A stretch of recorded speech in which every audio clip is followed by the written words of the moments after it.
Hello everyone, welcome to Telangana Exam Center. I hope that you are doing well.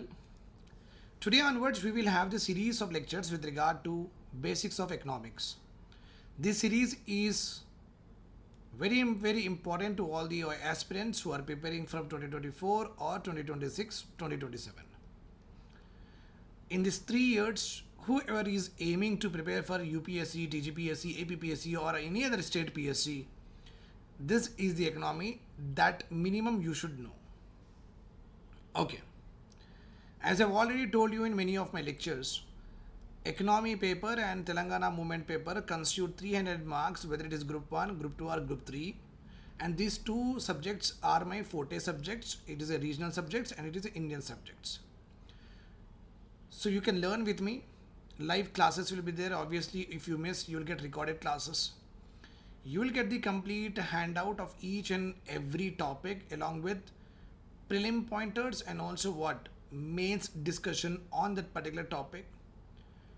Plus you will also get test series, which is again prelims and mains test series will be included here.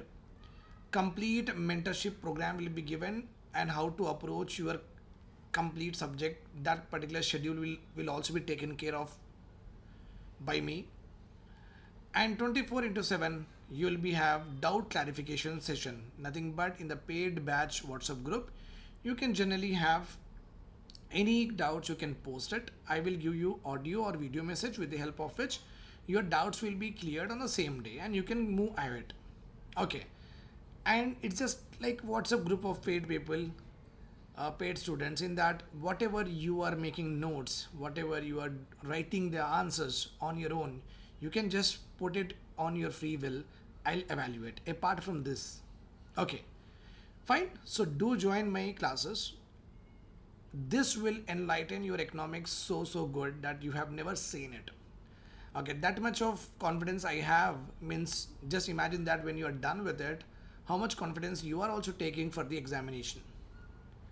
The concepts are very important. Under the concept, don't think that these are the very basic concepts I will not learn.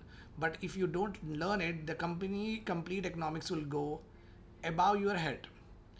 And whenever you want to make a very good marks, whenever you want to score high with regard to economics, the one thing that you have to do is you have to by heart it again and again, nothing but revise it. The more you do it, what happen, your concept will get very much clear. You will try to concise the concept in very simple words. You will try to connect it with the real time living of you, because the word economics itself is nothing but called as house of management, and management start from what houses, and our father brings budget, and that's how the budget is being allocated.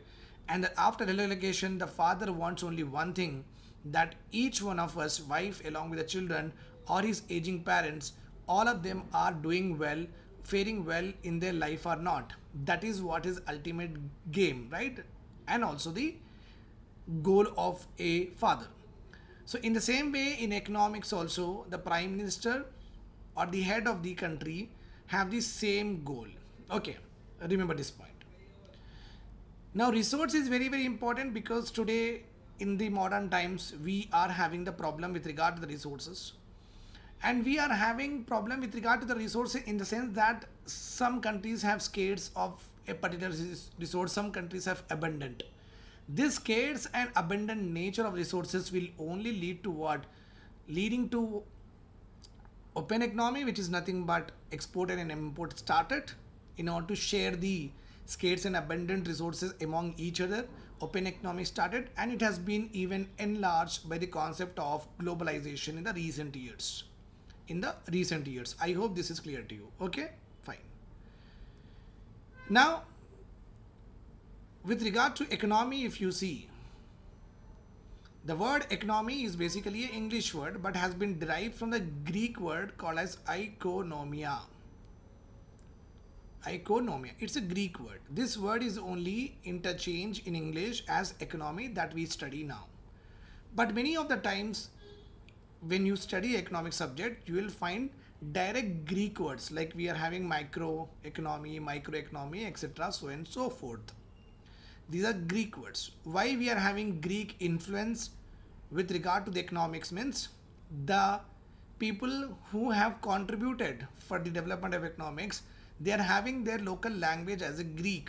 That's the reason they have done the complete research in Greek, and in the sense they have given the names and terminologies in the Greek, which was later converted some of them into English, and some of them were retained in the form of macro micro as an example. I hope this is clear to you. Fine. So the word economy is an English word but has been derived from the Greek word economia, and father of economics you know very well, Adam Smith we are having. Adam Smith. Now how can a particular person will become father of a particular field? Basically what happened, if a particular individual from a country continuously do research, continuously try to prove principles, continuously study that particular field, and gives his complete life for the development of methodologies, for the development of models, for the development of his literature, etc., so and so forth. When one particular person actually do all of this, and ultimately that has been validated by the upcoming generation economists or upcoming generation intellects, then that particular person will become what? Father of economics. It means what? Adam Smith, he was a Scottish intellectual.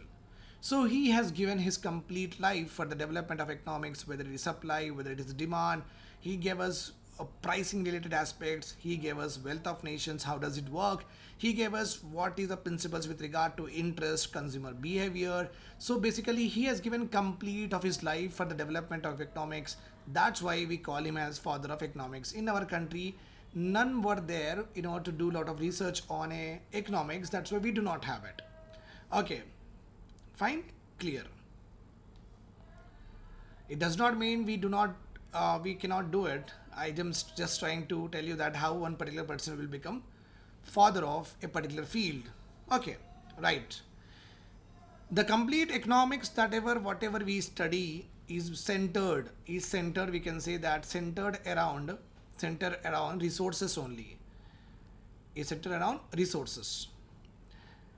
And these resources are not in abundant in nature in some countries, and not in scarce in some countries. Some countries are having the resources scarce, some particular resources scarce, and they are in abundant. Some are in abundant.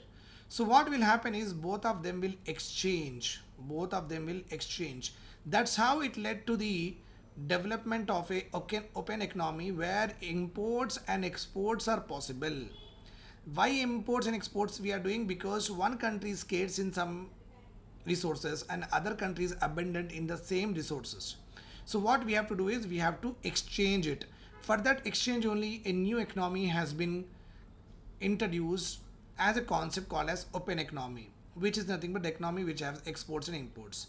Now the extended version of the open economy is nothing but globalization.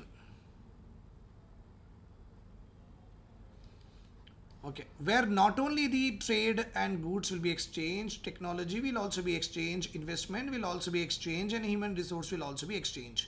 When these four ingredients are integrated with the world, okay, if India integrates these four elements with the world, and to and fro movement of these things are happening, then we are moving towards globalization.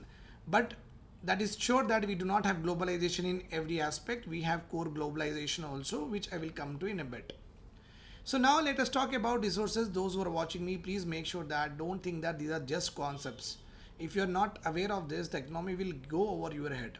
Make sure that you study them properly, whatever the concept we are dealing with.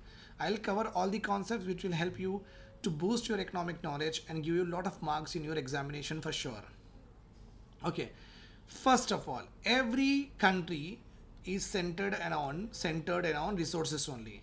If resources need not to be manipulated or altered or not allocated and distributed, if this resource concept is not there, then economy itself will not be there.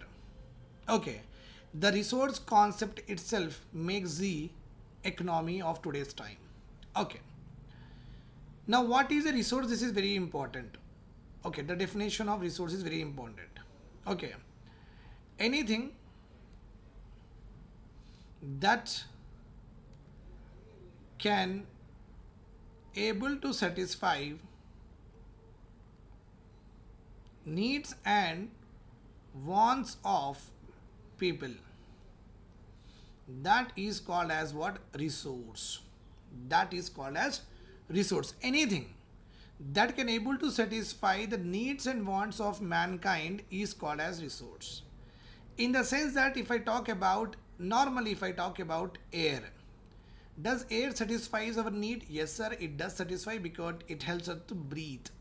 Is it the only thing that air does? No sir, it also helps in exchange of gases. Is it the only thing it does? No sir, it is also important for the photosynthesis by the plants, with the help of which we get the food, and the food is again transferred back into the form of terrestrial or grazing food chains. Okay, so that's why air is a need also and a want also. Then if you talk about water, sir, water is also a very important resource because it satisfies my need. It helps me to, okay, quench my thirst. Okay, I will not be thirsty if the water is there. Obviously, again, sir, water is useful for the plants, for their growth, and also for the well-being of animals, which are also what our food resource. Okay. Now we do say that light. Sir, light is a resource. Yes, light is a resource because of the light is just not a form of that we can able to see things. Okay, light is also a form which gives us what? Heat. And with the help of light only, the heat budget on the surface of the atmosphere on the earth is balanced. If light is not there, then everything will be cooled down and we cannot live on this planet at all. The heating of the earth itself, okay, with the help of light gives like helps to crops to grow, helps to maintain our body temperature, and also responsible for what? Precipitation, nothing but rainfall. So air, water, light we are having. We do have another important resource, minerals. Sir, minerals these are also important? Yes sir, these are important. Why? Because the iron, the whatever the Mendeleev periodic table is there, no, 117 or 119 elements are there, no, all of them are found beneath our earth. Okay, and with the help of which I made this particular pen, with the help of it this t-shirt has been manufactured, the laptop has been manufactured, the steel, the iron, the magnesium, whatever you see, the lights, okay, the bulbs, LEDs, all of these are manufactured with the help of what? Even the cars, two-wheelers, slabs, etc., so and so forth. So minerals are also very important resource because it helps satisfy our needs and wants. I hope this is clear to you. Okay, fine.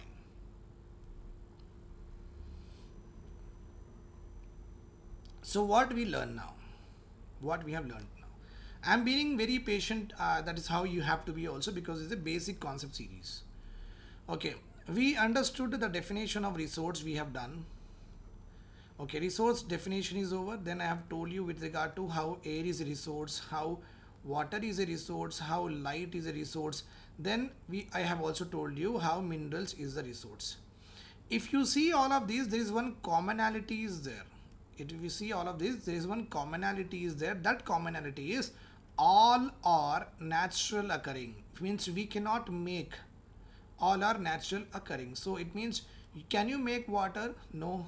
Can you make light? No. You use them. Remember this point. You cannot make water. If that is the case, then everyone would have has made this water in our home, right? So you cannot. They are naturally occurring. Okay, and satisfy our needs and wants. One more we are having here, which is like resources. One is money we are having. Is it a need and want of us? Yes, is a need of want, but it is as artificially created. It is created by man. It is created by man. Okay. So out of all the resources, we are having the natural occurring resources and artificial resources. In a natural, we are having air, water, light, minerals, and we are having artificial resource as the minerals here. Clear? The artificial resource as money. Then we also have the most important, which actually uses all of these, that is human resource. That is what? Human resource.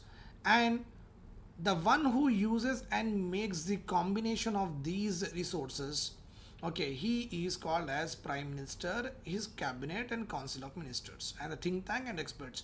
These all will use all of these resources, okay, and try to integrate all of them in such a way that the whole country each one of us will be living a very very good life, living a life of minimum standard. Life of what? Minimum standard. I hope this is clear to you.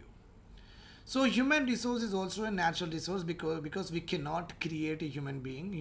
Beings are gifted by the God, and if you happen to create a human being, then we call it as clone. Remember this point here. Okay, right. So we have seen some resources, artificial and also natural, and we have seen that who is going to manage the resources and give the best to the countrymen for their well-being. That we have done. Okay. Then what do you mean by economy here? Before going into that, we'll talk about economics. What is economics? Economics is nothing but how effectively we use the resources to bring maximum development. To bring what? Maximum development among the population. That is called as economics. How effectively we are going to use to bring maximum development. That is called as economics. Okay, like father is there, the head of the family. Father has to take care of wife. Traditional Indian family, wife is considered to be household. Okay, in the household life. Okay, obviously if wife is working and taking care of aging parents, taking care of children's, cleaning, dusting, and also all other aspects of the household, she frees up time for the husband so that he can work, he can go for business, he can travel for business, accept promotions. So she frees up his time so that he goes and earn. Okay, but that's the importance of wife we have in the life. Woman, father, wife, and we are having three children we are having. Father has got 10,000 rupees. It is his resource or not? Yes. Now father need to fulfill rent, means give a shelter to all of them.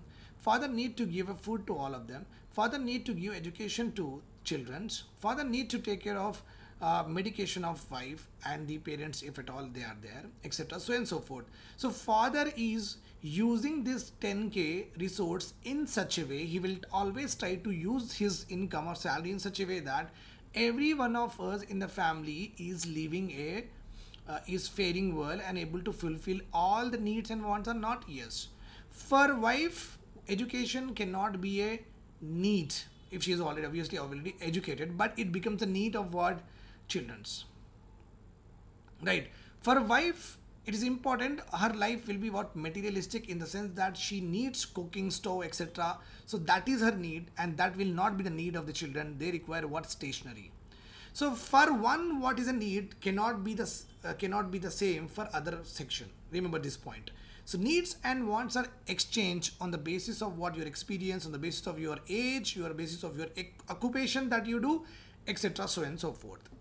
Okay, in the same way, economics is nothing but in our country, whatever the land we are gifted with, whatever the forest we were blessed with, whatever the water we were given with, whatever the mineral resource, we have,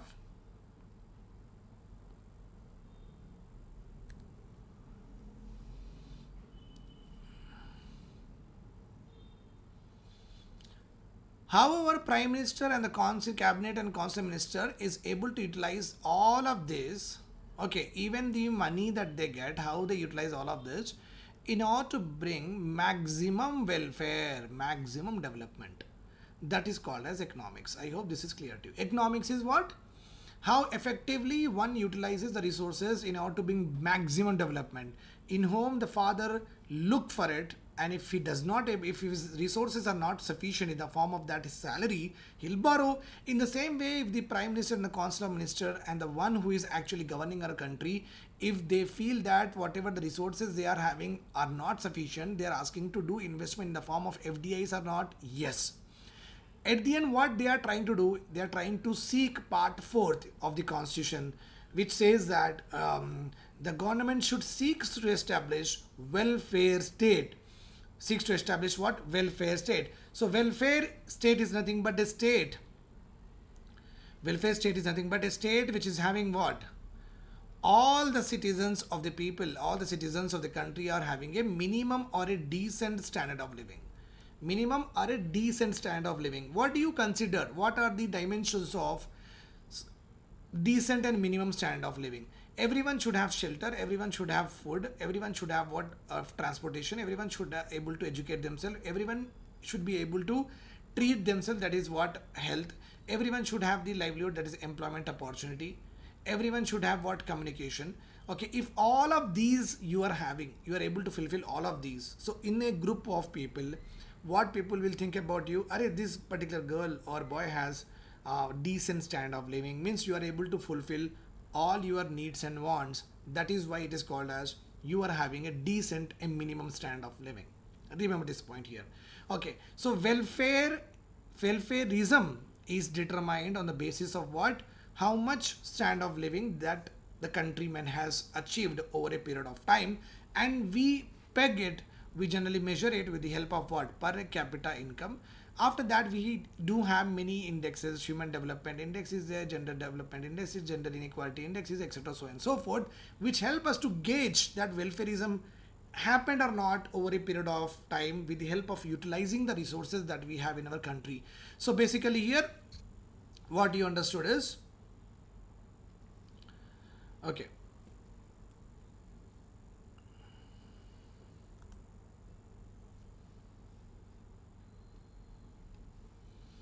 so resource, then economics is how to utilize the resource in order to bring, in order to make sure that we seek to establish a welfare state. It's a constitutional obligation under Part D PSP Part 4th of the Constitution. Economics is nothing but how to utilize resources effectively. Okay, resources are what? Naturally and artificially given to us. Clear my point? Yes. Now, what is the meaning of economy? Economy is nothing but it denotes basically area, denotes particularly area. Economia means area. Okay, so what we are trying to do is, if it is India, so we are trying to see that in this India how the economics we are able to follow, means in India how we are using the resources effectively.